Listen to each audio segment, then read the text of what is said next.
Right breaking news చూస్తున్నాం. పెద్దపల్లి జిల్లాలో goods రైలు పట్టాలు తప్పడంతో రైళ్ల రాకపోకలకు తీవ్ర అంతరాయం ఏర్పడింది. మంగళవారం రాత్రి రాఘవపూర్ నుంచి రామగుండం ఎగువ లైన్లో వెలువడుతున్న గూడ్స్ రైలు పట్టాలు తప్పడంతో 12 బోగీలు ఒకదానిపై ఒకటి పడిపోయాయి. విద్యుత్ స్తంభాలు బోగీలు ఢీకొట్టడంతో లైన్లు దెబ్బతిన్నాయి. ట్రాక్ పూర్తిగా ధ్వంసమైంది. దీంతో ఢిల్లీ చెన్నై ప్రధాన రైలు మార్గంలో రైళ్ల రాకపోకలకు అంతరాయం ఏర్పడి రైళ్లు నిలిచిపోయాయి.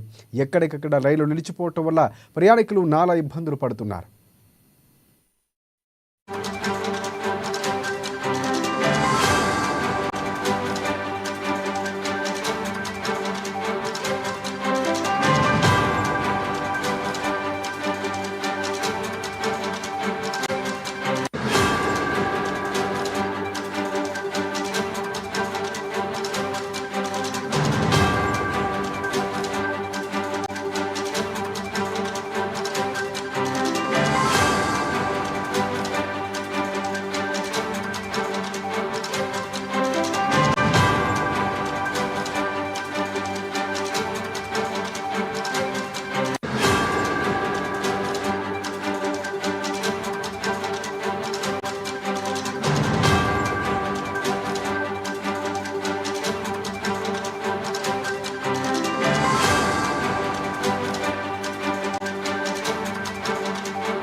రైట్ పెద్దపల్లి జిల్లాలో గూడ్స్ రైలు పట్టాలు తప్పడంతో రైళ్ల రాకపోకలకు తీవ్ర అంతరాయం ఏర్పడింది. మంగళవారం రాత్రి రాఘవపూర్ నుంచి రామగుండం ఎగువ లైన్లో వెళ్తున్న గూడ్స్ రైలు పట్టాలు తప్పడంతో 12 బోగీలు ఒకదానిపై ఒకటి పడిపోయాయి. విద్యుత్ స్తంభాలను బోగీలు ఢీకొట్టడంతో రైళ్లు దెబ్బతిన్నాయి. ట్రాక్ పూర్తిగా ధ్వంసమైంది. దీంతో ఢిల్లీ చెన్నై ప్రధాన రైలు మార్గంలో రైళ్ల రాకపోకలకు అంతరాయం ఏర్పడి రైళ్లు నిలిచిపోయాయి.